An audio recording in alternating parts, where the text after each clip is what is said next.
Alors, bon avant-midi tout le monde, mon nom est Paul Lefebvre, je suis conseiller dramaturgique au Centre des auteurs dramatiques, mais ce matin j'ai le plaisir d'animer cette conférence de presse sur Pic et Cœur, les deux premières parties du projet Jeu de cartes de Robert Lepage, une production d'Ex Machina. Mais pour vous présenter et Robert Lepage et le moment que nous allons passer ensemble ce matin, je vous prie d'accueillir M. Stéphane Lavoie, directeur artistique de l'Atelier. Merci. Alors, très rapidement, merci beaucoup à tout le monde d'être là ce matin. Vous savez, l'ATEU, c'est un centre culturel dans le nord-est de Montréal. C'est le pavillon d'accueil du complexe environnemental de Saint-Michel. Et c'est aussi un lieu de cirque, un lieu où on présente des spectacles sous chapiteau et bien sûr dans notre salle circulaire. Donc, c'est une salle circulaire. Cette salle-là, elle est assez unique en Amérique et elle est offerte, elle est disponible pour les artistes des autres disciplines qui veulent se confronter à la circularité. On accueille des projets de toutes formes de disciplines. On a créé un réseau de 360, le réseau de 360, où il y a 13 salles circulaires en Europe, dont une en Amérique, qui est l'ATEU. Et on essaie de travailler ensemble pour stimuler des projets de différents artistes pour nos lieux qui sont circulaires. Une idée est venue, le premier projet, un peu de Robert et du réseau.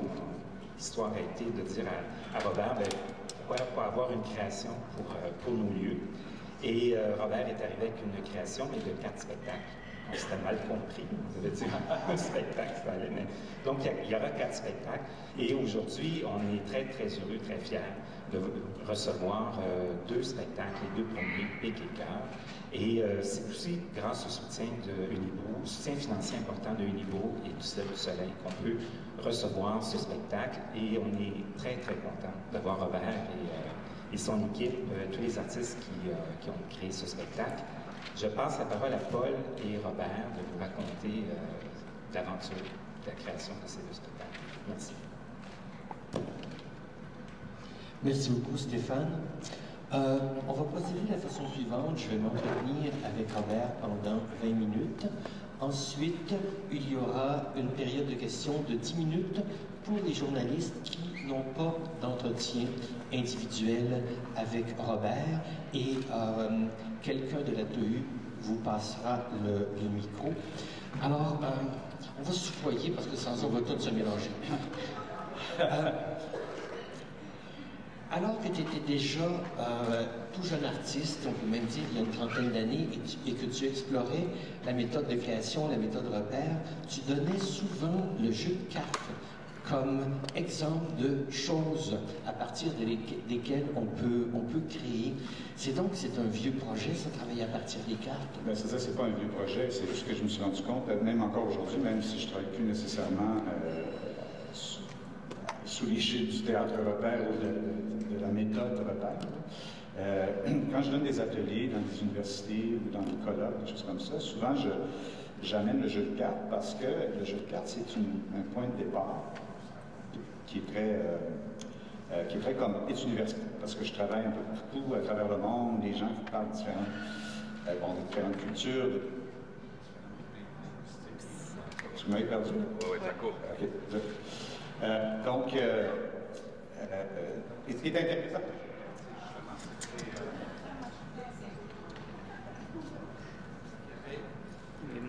Est-ce que c'est moi qui me coupe moi-même ou est-ce que je... OK. Ah, tu vas essayer de voir quelque chose, non? Désolé. Ça fonctionne? OK. Alors, donc, c'est ça. Donc, le jeu de cartes, ce qui est intéressant, c'est que c'est pas attaché à absolument rien au départ d'intellectuel, thématique ou rien de ça. Un jeu de cartes, c'est un jeu de cartes. Tout le monde connaît ça, tout le monde joue aux cartes. Alors, quand on s'installe avec des gens de n'importe où et qu'on joue aux cartes, on leur demande leurs impressions de c'est quoi un jeu de cartes pour eux. Bien évidemment, c'est des impressions très, très, très personnelles, très intuitives. Et les gens se mettent pas. Des gens pour qui le jeu de cartes, c'est du noir et du rouge. Bon, des gens pour qui les jeux de cartes, c'est des familles. La famille des trèfles, la famille des pics, tout ça. Alors, évidemment, les gens ont tous des impressions différentes, ont des choses à raconter par rapport au jeu de cartes, mais aussi, ces histoires se recoupent dépendamment où on fait les ateliers. On est du le jeu de solitaire, ça ça implique nécessairement la solitude. Bon, en tout cas, je peux vous en parler pendant des heures, mais tout ça pour dire qu'à un moment donné, je trouvais que c'était une ressource très importante, très riche, et que je ne m'en servais pas pour moi-même. Que ça ferait peut-être un très bon spectacle un jour si je m'assoyais avec un groupe d'acteurs choisis, de collaborateurs choisis, puis d'essayer, moi, de trouver ce que ça veut dire pour moi et pour ces gens-là, le jeu de cartes. Est-ce que tu venais d'une famille de joueurs de cartes? Oui, c'était pas de grands joueurs de cartes, mais comme tout le monde, on jouait aux cartes. C'était la façon, quand il y avait des pannes d'électricité, évidemment, de passer les soirs. Mais oui, je connaissais bien le monde des jeux de cartes, pas mal moins que maintenant, parce que maintenant, évidemment, j'ai fait quelques brassées, comme on dit, là, surtout dans les séances d'exploration et d'improvisation. Les cartes contiennent toute une dimension que je ne connaissais pas, parce que comme mon travail me force à aller plus dans la symbolique, dans la recherche, d'où proviennent les cartes, la relation des cartes avec le monde arabe. Toutes ces choses-là sont venues par la suite. Mais le point de départ, c'est évidemment l'intimité, l'idée d'être assis autour d'une table, puis de jouer aux cartes, puis qu'est-ce qui se passe là, c'est quoi qui se passe.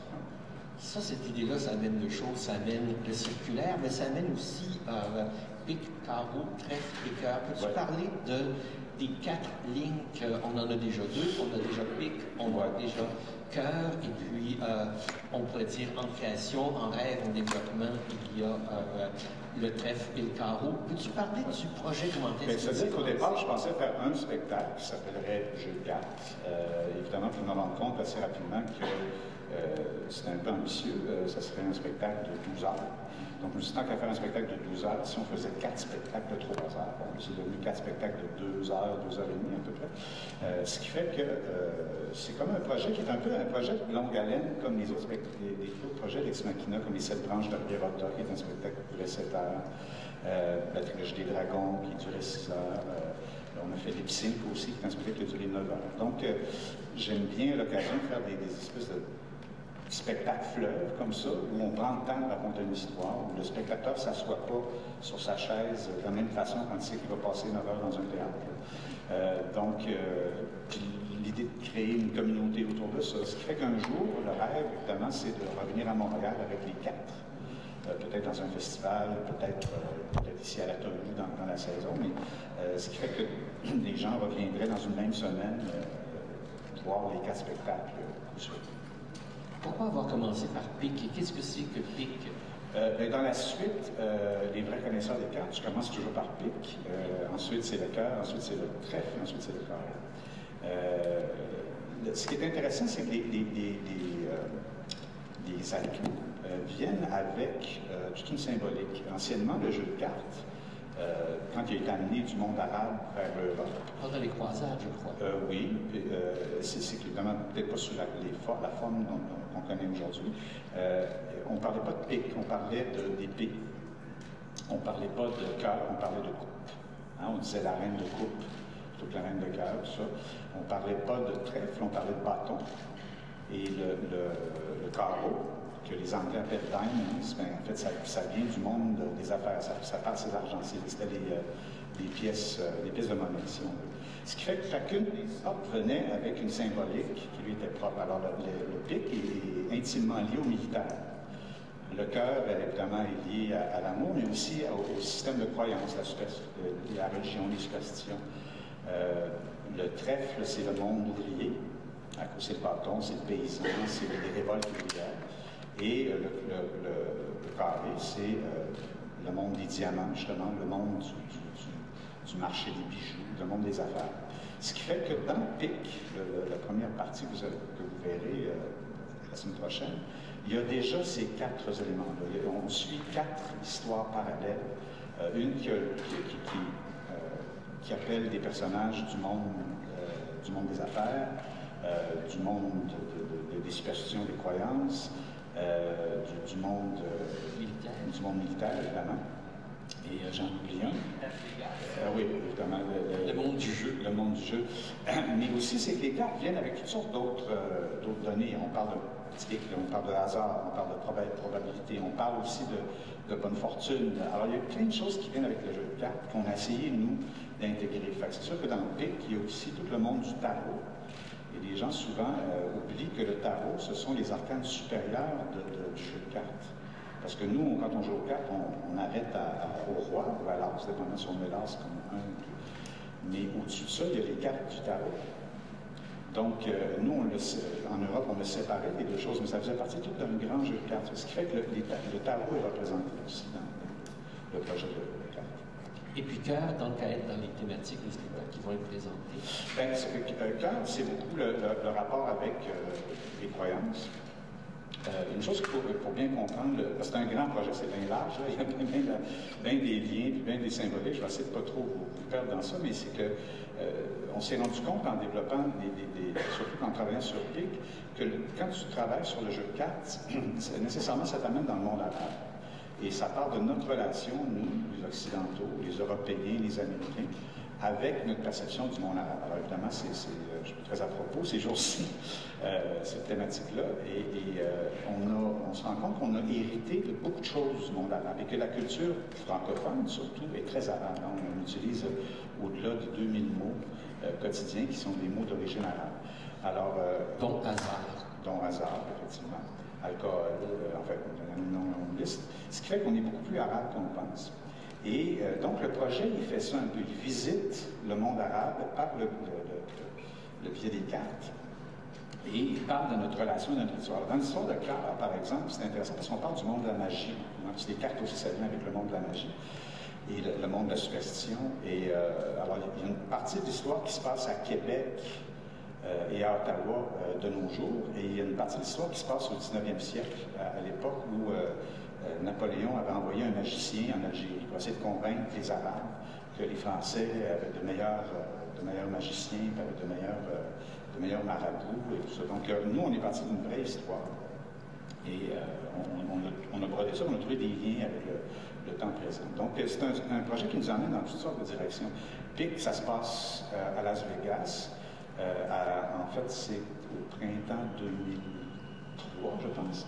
En fait, c'est quand Bush, la fin de semaine où Bush décide de bombarder Bagdad. Alors moi, j'étais là, j'avais commencé à travailler, je faisais un travail préliminaire sur K pour le Cirque du Soleil. Tu étais à Las Vegas, et non pas à Bagdad. J'étais à Las Vegas, c'est ça. Et ce qui était intéressant, c'est que c'était la fin de semaine où Bush était à la télévision parce qu'il avait commencé à bombarder Bagdad et Céline avait commencé son spectacle au Caesars Palace. Et les critiques étaient sortis, il y en a une qui avait dit il y a 2 catastrophes présentement dans 2 déserts. C'était pas gentil, mais ceci dit, c'est que alors nous, on vivait une réalité dans un désert qui était Las Vegas, dont toute la thématique est arabe. Hein? Toute la mythologie las-végasienne, elle est arabe. Hein, c'est le Aladdin, l'Oasis, le Mirage, bon, alors, tout ce qui est avec les mille et une nuits, là, si on veut, c'est ça qui est... Ouais, c'est ça, exactement. Alors, il y a beaucoup de choses qui sont liées au monde arabe, ce qui est un peu paradoxal. Et curieusement, à ce moment-là, il y a le monde arabe qui commence à s'enflammer. Alors, pas loin de Las Vegas, où j'étais, moi, il y avait un petit village qui s'appelle Al-Zubir, qui est un nom arabe, mais ça, c'est dans le Nevada. En fait, c'est une base militaire où les Alliés vont s'entraîner pour casser la gueule aux Arabes. Alors, il y a des acteurs d'Hollywood, il y a des figurants. Ils ont recréé des villages, dans ce cas-là, c'était des villages irakiens, où les gens parlent arabe, tout ça, puis ils envoient les militaires, les paramilitaires s'entraîner. Donc, il y avait tout ça qui se passait cette fin de semaine-là. Donc, le pic, ça se passe les 2-3 jours, cette fin de semaine-là, à Las Vegas, quand Bush décide de commencer à bombarder Bagdad. Cœur se passe, comme je dis, plus sur 2 tableaux. Il y a comme deux époques. C'est le 19e siècle en France et le 20e siècle ici au Québec. Une chose très importante, on y a fait allusion, c'est que tu as décidé de travailler sur le cercle. Le circulaire, qui finalement va nouer pratiquement avec les origines du théâtre. Oui, ben en fait, il y a toutes sortes de raisons pourquoi j'ai décidé de faire ça, mais peut-être la principale, c'est que les premières explorations avec le jeu de cartes, on est toujours assis autour d'une table en rond, là, puis on joue aux cartes. Parce qu'une table à 4, tu joues à 4, mais quand on est 8, 12, 16 collaborateurs, on a une table en rond. Puis, alors moi, j'ai voulu préserver ça. Puis la deuxième raison, plutôt la raison principale, c'est parce que j'étais tanné de jouer en sandwich entre deux images. Mon théâtre était devenu très bidimensionnel. Surtout les derniers spectacles que j'ai faits moi-même, j'étais toujours sur une scène qui avait pas plus que 5 pieds de large, une longue bande, il y avait un tube, un écran, une projection, puis un autre écran. Puis alors, je me retrouvais toujours comme en sandwich. Je jouais un petit peu à l'égyptienne dans un monde d'images, puis j'étais tanné. Et j'avais envie d'aller vers quelque chose de plus théâtral, dans le sens que le théâtre est quelque chose de beaucoup plus sculptural, dans ma tête en tout cas. Ce qui fait que j'ai pensé, en tout cas explorer dans ce projet-là, cette idée-là, d'aller vers quelque chose de beaucoup plus tridimensionnel, puis aussi d'amener l'idée du forum, que le théâtre, à une époque, c'était un forum. Les gens assistaient à une œuvre où ils se brassaient des idées, puis où tu es très conscient que tu es au théâtre, tu es assis, tu vois l'œuvre, mais tu vois de l'autre côté de l'œuvre, tu vois d'autres gens qui sont le miroir de ce que tu fais. Et tu es toujours très, très conscient que tu fais partie d'une collectivité qui en regarde une autre, raconter une histoire. Et c'est sûr que c'est une chose qui... on s'est protégé beaucoup au 20e siècle. Là, on a créé un 4e mur, puis on s'est mis à travailler. C'est même plus travailler à l'italienne, mais c'est travailler comme au cinéma. Il y a quasiment toujours des écrans qui nous protègent, les spectateurs. Moi, j'avais envie d'essayer de retrouver un petit peu plus le côté circassien, effectivement, le côté forum, le côté risqué aussi du théâtre, d'un événement des arts de la scène. Comment tu as constitué tes équipes et puis comment est-ce que vous avez créé le spectacle? En fait, il y a des règles qui viennent avec le jeu de cartes. Alors, non seulement on fait 4 spectacles, pic-clair, ça s'est imposé. Non seulement à l'intérieur de chacun de ces sortes-là, il y a des règles qui viennent avec la sorte, avec l'atout, mais également l'idée que dans un jeu de cartes, il y a 13 cartes. Et donc, on dit, bon, on va travailler avec 13 acteurs qu'on va couper en deux. Alors, dans Pic, il y a 6 acteurs, puis dans Cœur, il y a 7 nouveaux acteurs. Puis après ça, on prend les 2 paquets, puis on fait ça, puis on les brasse, puis on les coupe. Ça va déterminer qui c'est qui va jouer dans le trèfle, qui c'est qui va jouer dans le corps. On a joué beaucoup. C'est toutes ces règles-là qui viennent avec le jeu de cartes qui ont comme imposé ça.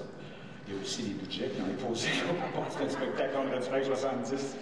Et j'espère que vous aurez apprécié ce que 6 personnes, les 75 personnages que 6 personnes peuvent faire dans un spectacle comme Pic, mais bon, ça aussi, ça détermine bien les choses, mais c'est ça, ce qui fait que le jeu de cartes vient avec ses règles, vient avec ses paramètres, vient avec ses systèmes, puis nous, on essaie comme d'épouser ça pour essayer d'être fidèle un peu à la forme.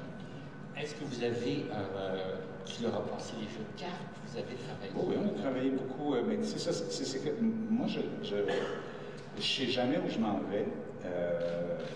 Je travaille avec des gens que je n'ai pas auditionnés, des gens avec qui j'avais envie de travailler. Fait que c'est dans les 13 personnes, il y a des Espagnols, il y a un Allemand, il y a des Britanniques, il y a des Québécois, il y a des Français, il y a toutes sortes de gens qui viennent un peu partout. Des gens que je trouve intéressants, que je considère comme des gens bons comédiens, mais surtout créatifs. La chose qui est importante, c'est que ce soit des gens qui ont une grande créativité, qui ont des idées, qui sont capables de débattre des idées aussi à un certain moment donné.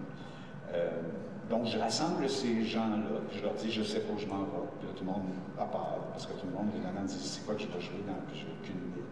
Alors, on s'assoit, puis on sort le jeu de cartes, puis on joue aux cartes, puis à un moment donné, ben, les gens sentent l'urgence de se lever, puis de faire quelque chose avec ça. Puis à un moment donné, ben, les personnages, les situations émergent.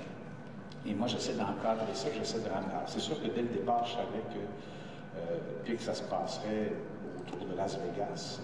Donc, c'est sûr qu'on est parti, on est allé à Las Vegas, on est allé gambler, on est allé faire l'expérience de Vegas pendant quelques jours, puis ensuite on vient, puis on travaille à partir de ça. Tandis que dans le cas de Cœur, qui tourne plus autour du thème de la magie, bien là, on a fait venir un magicien qui est venu nous montrer à faire des tours de magie. C'est sûr que chacun des trucs est lié à des thèmes ou à des dynamiques différentes.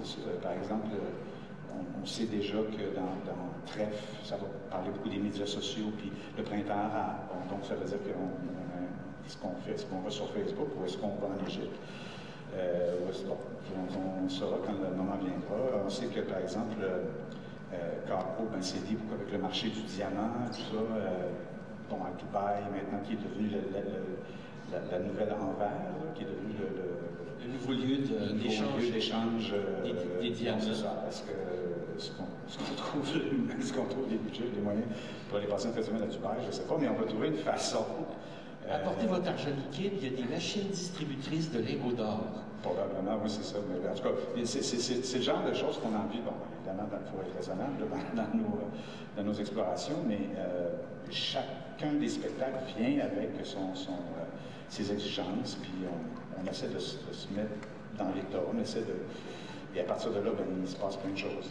Les gens contribuent toutes sortes d'idées de scène, de personnages. Puis moi, je suis un petit peu comme le chef scout, hein, tout ça. J'essaie de faire bon attendre que le spectacle veut s'en aller vers là, fait que poussons-le vers là, j'essaie de contrôler.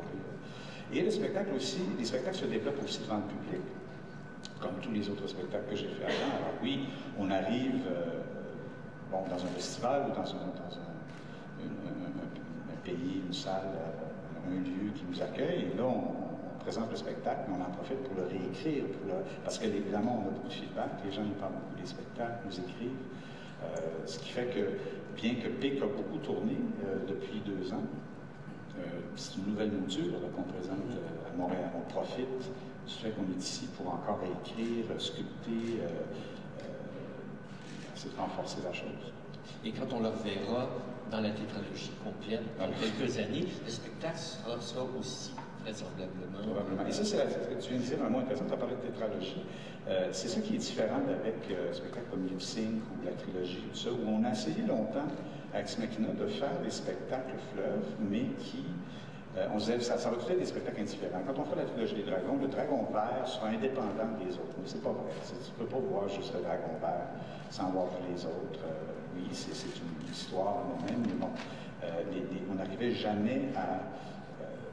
on tenait jamais nos promesses de faire si on veut, des éléments indépendants, puis des spectacles qui pourraient partir sans toutes les 9 heures de lip sync. Dans ce cas-ci, ben, on a vraiment, dès le départ, jeté les bases pour que ça soit possible. Ce qui fait que ces spectacles-là, bien qu'on travaille avec le même décor circulaire, sont des spectacles autonomes. C'est des spectacles qui se peuvent. Si on a juste vu PIC, on a juste vu PIC. On manque rien.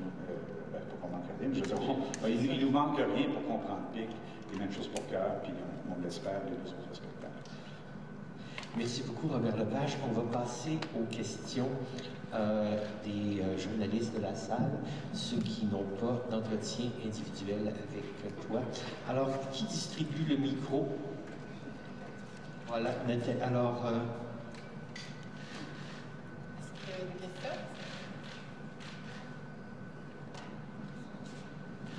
Est-ce qu'au final, l'aspect circulaire a été plus contraignant ou inspirant? Ben, c'est sûr qu'au départ, c'était principalement contraignant. On avait toutes des belles idées, des belles affaires, puis évidemment, tu arrives dans le circulaire, puis tu multiplies les volumes par 4, parce que tout le monde te voit. Puis à un moment donné, on a compris comment l'utiliser. Ça a pris un temps. Puis là, c'est devenu inspirant avec le temps.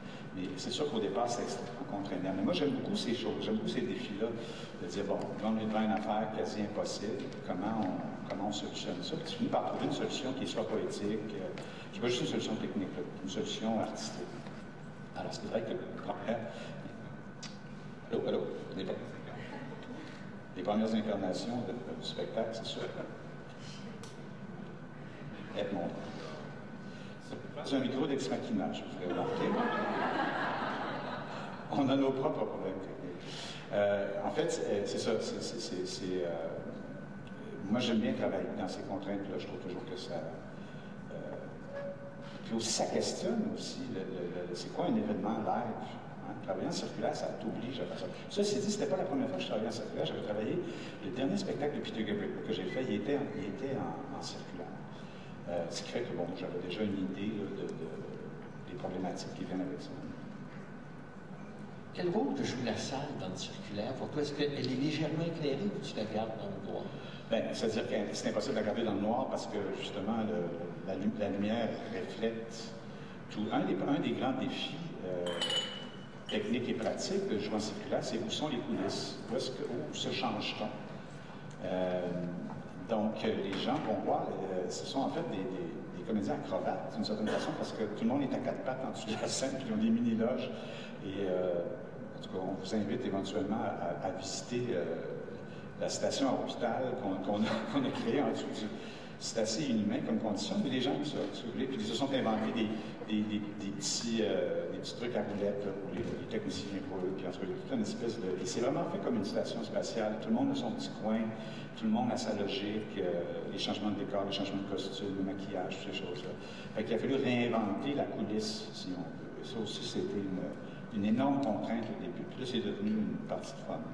Je ne dis pas trop fort parce que les techniciens ne trouvent pas ça drôle, mais en tout cas, les comédiens aiment ça.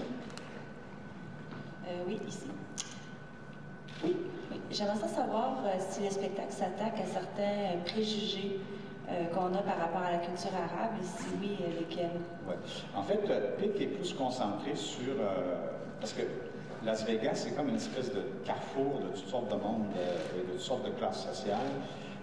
Donc, le lien, par exemple, avec le monde arabe est beaucoup plus lointain parce que c'est une guerre qui se passe au loin, puis on a, nous, à dire ce qu'on pense de ça.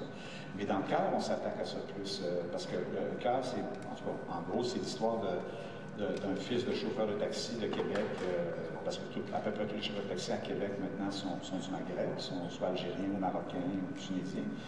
Donc, il y a une présence à Québec du monde arabe très forte quand tu prends un taxi. Puis là-dedans, là, il commence à avoir une deuxième génération de gens qui ont hérité du char, du mononcle, puis tout ça. Alors, ça, c'est l'histoire d'une fille qui travaille comme professeur d'histoire du cinéma à l'Université Laval, puis elle prend un taxi un jour avec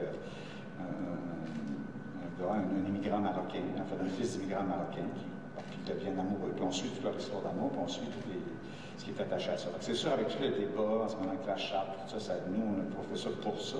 C'est l'histoire qui rattrape le spectacle, encore une fois. Mais non, c'est tout à fait dans le thème. C'est sûr que, bon, lui, il va présenter la fille à sa famille marocaine, et elle va, parce qu'elle, c'est la fille d'un diplomate australien qui travaille à Ottawa, donc elle va l'amener à Ottawa pour présenter sa famille qui est dans un autre milieu. Exactement, on parle de ces choses-là, on parle des préjugés, c'est sûr, mais on essaie de pas... Nous, ce qui nous intéresse, c'est l'histoire, puis c'est des moteurs de l'histoire, on essaie de ne pas servir au public des lieux communs, on essaie d'incarner, si on veut, les débats qu'il y a actuellement, à travers les personnages.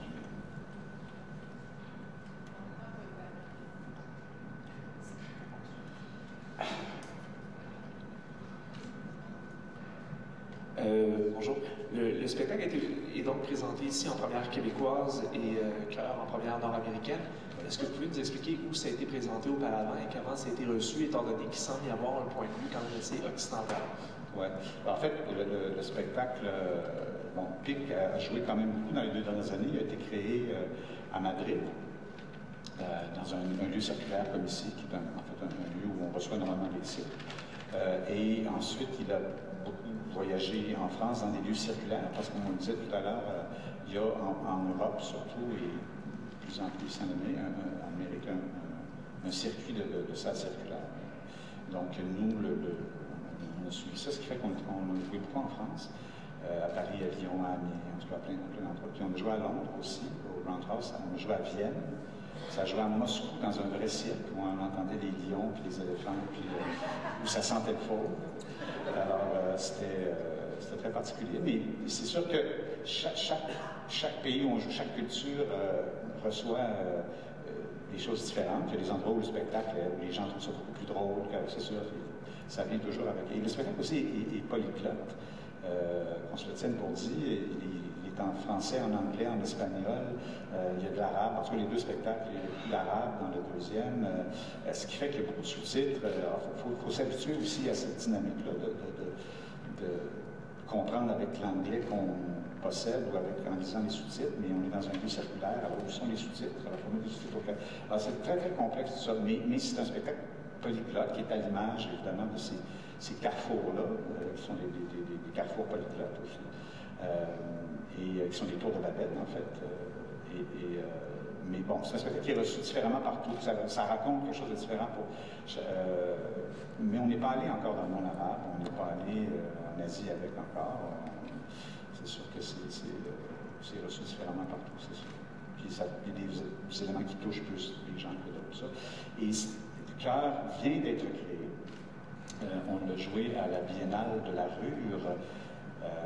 à Essen. C'est pas Essen, c'est Bochum, en tout cas, c'est comme une banlieue de Essen, en Allemagne. Donc, on l'a créé récemment et je pense que c'est notre deuxième mouture. Donc, il y a des spectacles, évidemment, qui sont toujours plus jeunes que d'autres, qui ne sont pas au même niveau d'avancement que les précédents.